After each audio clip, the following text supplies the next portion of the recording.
Hello. The seventh law of anxiety. You must disrupt and maintain an ongoing disruption for any that seek to challenge the laws of anxiety. Now, this is entirely about the political correctness of anxiety.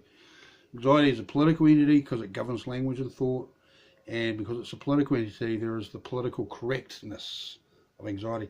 And in all the times you've heard the word political correctness, okay, you're talking about there the political correctness of anxiety.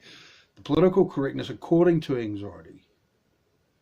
Because you've got the optimum outcome anxiety wants. And so the political correctness of anxiety is about things that are correct according to the aspirations of anxiety, right? Seventh law of anxiety, you must disrupt and maintain an ongoing disruption to they that seek to challenge the laws of anxiety. Okay, and again, it's an extrapolation out of the sixth law, which is, it's a party to the fifth law. And it's actually that they all work together. And how all this works together, this 8 laws of anxiety algorithm, this is all a big indication of the character of consciousness. Because it's only because of the cognitive power of consciousness that anxiety is able to do this. Okay, in the instance of anxiety having hijacked consciousness, it takes consciousness from its natural state, which is wide open, endless, limitless expanse of the universe, and puts it in this minute, artificial, manufactured, tiny little space. And in that space, in the space I'm talking about, it's a case of it's not the elephant in the living room, it's that we are living inside the elephant. And so the seventh law of anxiety, you must disrupt and maintain an ongoing disruption to they that seek to challenge the laws of anxiety. How does this influence language? Okay, well, it's party to the other ones, and it has equal potency in conventional wisdom. Okay, it's equally material to the aspirations of anxiety as any of these laws are when you consider the laws individually as an individual thing, how it works in the language, how it works in party to the other laws. And so this is, how is this evidenced? See, this is actually about the political correctness of anxiety. So this isn't actually, this is the consequence. This is the aspired to consequence of the language, which has been configured and formatted by the previous laws. And so here we get the thing. So this is why, so this is, I mean, a very easy way, a very easy example to give to explain this is actually how the government have treated the populations in the West. By doing things that are, you know, obviously stupid according to how the community functions, because we aren't really about getting rich, right? We are about community and family, and we know that, we instinctively know that history is endless and we have to prepare the way for the next generation. So that's the thing that we do, right? And so how does this manifest as a consequence of the language that is used, and that this is the outcome? This is the outcome. Well, you've got all this government do to the people. So it materializes very strongly as projections from the financial services industry, okay? The banking system. They're not the banking system, okay? Okay, the savings part of it, the non-commercial part of it, that people use to save money, that is not the financial services industry. The financial services industry is about loans and mortgages and the greater, the wider, the extrapolated out experience of that, which is currency trading, and then commodities and all that kind of thing. And so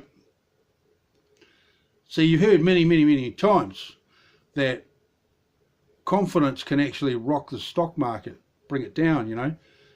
A confidence thing can make it drop, right?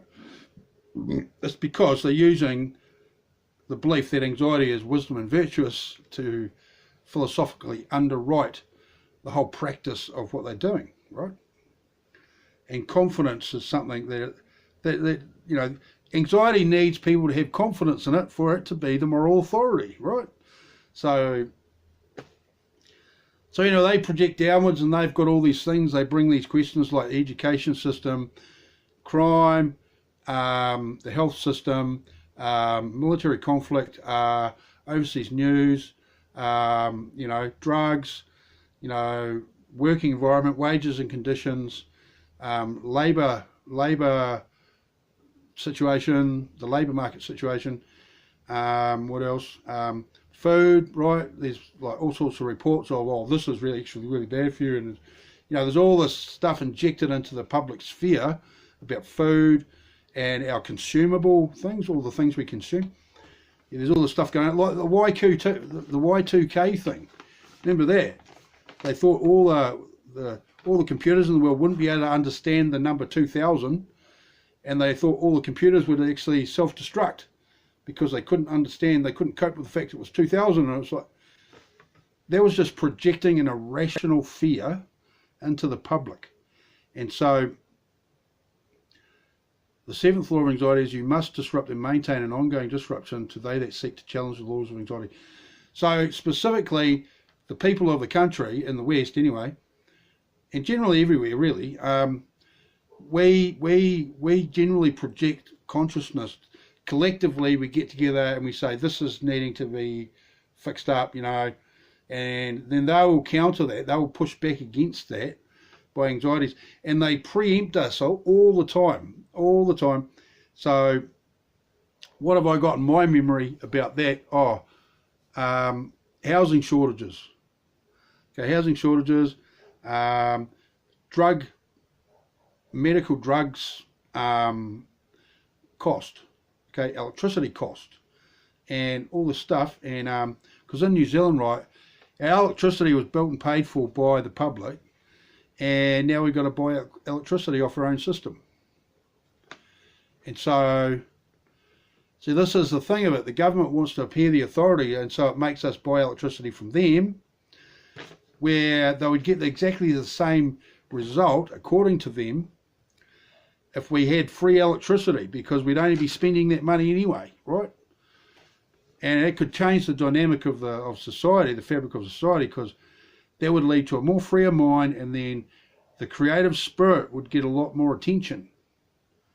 And then it would, you know, and so by this way they you know, seek to disrupt and maintain an ongoing disruption to the public, right? And you know, just last night I watched the news, and literally there was only literally about 6 minutes of the news segment, which is 40 minutes,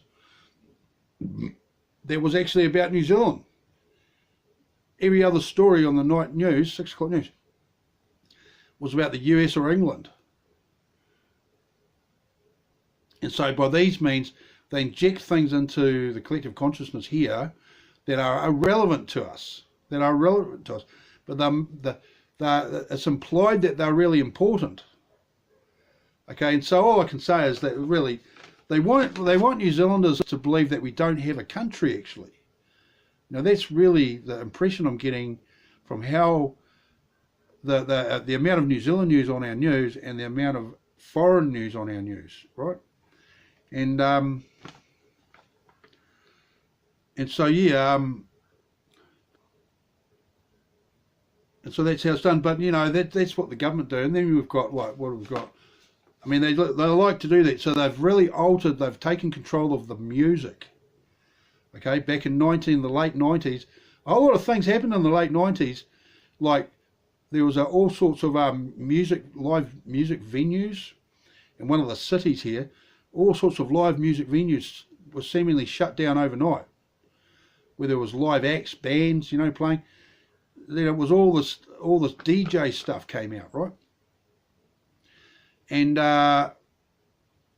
then there's sports promoted very highly. Sports promoted very highly in the news, in the media. They put a great deal of importance on it, right? Because you can see the radio news, right? The radio news is super important because more people listen to the radio than watch television. Okay, they spend more time listening to the radio than watching television because they're in their cars, they're at work, you know, la-di-da. And so they tick this stuff off every 30 minutes, the news report and the sports report. And so right now I know that, you know, they're getting us to focus on things that are not actually material to the housework issues that we have, which is our community, right? The mental health, you know, the crime thing, you know, literally the cost of living, and you know, and so what they've done is there's been a few instances where water supplies have become corrupted with some kind of bacteria, and recently they've put chlorine in our water supply to mitigate the risk of the bacteria. So there isn't actually bacteria in the water, but because of the risk that it might be, you know, they've put the stuff in it to stop that, and so it's you know, and so that's kind of fraudulent, and it's like they would say they're all about denouncing conspiracy theories, but creating a safety policy around something that might happen, that is virtually a conspiracy theory, eh? Really, you know, that's what anxiety does. Anxiety is just a conspiracy theorist, right? It's a conspiracy theorist with control of your feelings. Okay, and so yeah, they do that, and then what else they do? Oh, the threat of nuclear war. The threat of nuclear war. Yeah, you know, Russia's going to attack. Russia all day, and you know, so it's overtly creating fear in the public sphere. Is the 7th law of anxiety, right? If you believe that anxiety is wisdom and virtuous, you must disrupt and maintain an ongoing disruption to they that seek to challenge the laws of anxiety. Okay, which is everyone, you know, because we all step forward with courage in the 99%, and so this is the situation with that, and so, and this is all the, you know, taking the 7th law into the micro environment, the personal sphere, at home, in the family, in a group of friends, right, on the street, right, and so these people that go around attacking people for no reason, like violent assaults and that, okay, what they're doing, what that is that's showing their friends how important it is to maintain an ongoing disruption to they that seek to challenge the laws of anxiety, because they're role-playing it, right? They're role-playing. They're actually, what they're doing, you get school bullies and these people that do assaults and that, what they're actually doing is they've grown up as kids, learning this thing, seeing it happen in front of their eyes all the day, on a daily basis, really regularly, and what they're doing, the school bully thing, is them role-playing their parent. They're role-playing it, right? And so that's what I think about that. The thing of the bullying is they're role-playing the behaviour of their parent so they can get good at it.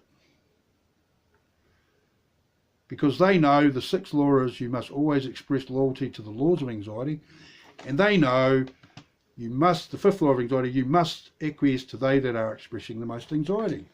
And they know that's super important, man, you know, because you get in so much trouble if you don't, you know, toe the line of the anxiety, you know.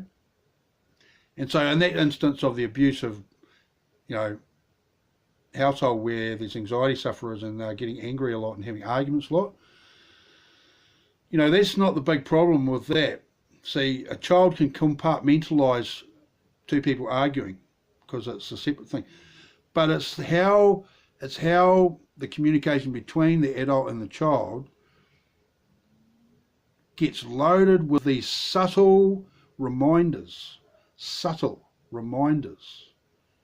keeping in mind consciousness can perceive extremely detailed nuances, and anxiety has the cognitive power, has hijacked the cognitive power of consciousness, right? So the parent can then load, or not just the parent, it's one versus the other. They can add to it very subtle, really, really skillfully, high quality reminders of the importance of how anxiety is the deity. Okay, and so this is why anxiety's turned into a deity, because the political correctness of anxiety is an instinctively intuitive thing, and anxiety has virtually become a deity to people, and actually largely to the Western world. See, the 99% in the Western world are virtually passengers and spectators to the people that have control of social policy and who have control of the big features of the economy, right? The banks and government and the international finance industry, right? And so we represent that side of the relationship. We represent the consciousness side. And because this feeling of hunger, of not having enough money, right? Everyone knows what that feels like. They say that the money thing is the #1 cause of divorce. And so this is what the relationship is between the government and the people. It's like one parent is actually freaking out they haven't got enough money, when the other side of the parent, all they do is work. Okay? And so this has kind of replicated the micro situation in the macro. And you'll find that when you look at it, you'll see that more and more easily, that these behaviours of this relationship, as it exists in the macro, which is government and the geopolitical level, they're exact copies of what happens in the micro between people. They're exact copies. And it's about the two and how the two, who is in relation to who, and the nature of that relationship, and the means that they each have at their disposal, which goes to that does go into their political standing in that micro relationship, right?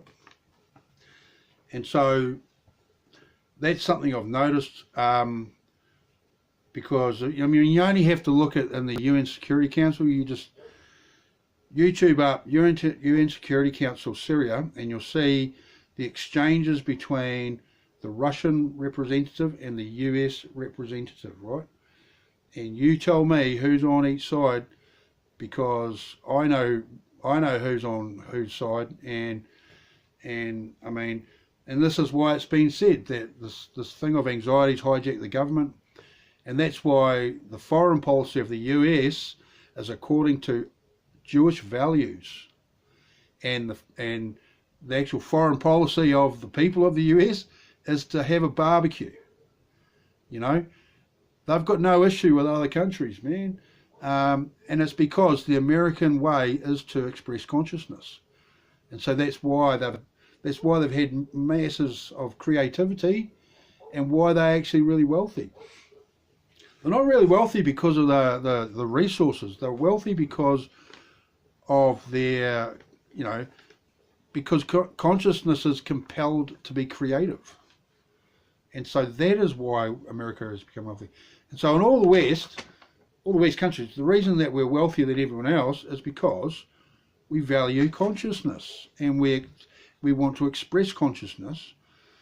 And so Russia really is the same now, and China as well. China is not a communist country, and neither is Russia, because both countries are heavily,